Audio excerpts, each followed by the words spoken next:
দেশের জনগণের ইচ্ছা ও আকাঙ্ক্ষা অনুযায়ী সংবিধান প্রণয়ন করা উচিত বলে মনে করেন অধ্যাপক ডক্টর সলিমুল্লাহ খান।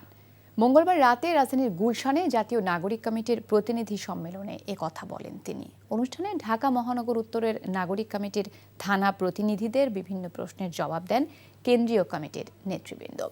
নাগরিক কমিটির আহ্বায়ক নাসির উদ্দিন পাটোয়ারি জানান, জনগণের অধিকার প্রতিষ্ঠার জন্য কাজ করবেন তারা।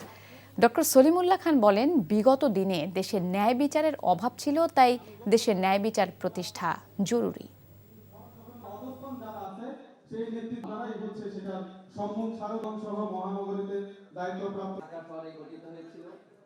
এই মুহূর্তে প্রধান সমস্যা হচ্ছে জনগণের ইচ্ছা অনুসারে সংবিধান প্রণীত হবে কিনা, সেটা একটা নির্বাচনের মাধ্যমে করতে হবে।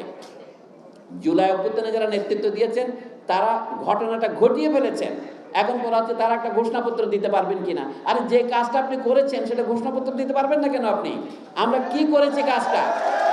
আমরা যে ঘটনা ঘটেছে, উই দ্য পিপল, এটা হচ্ছে প্রথম ঘোষণা, এবং we give ourselves this constitution another ঘোষণা।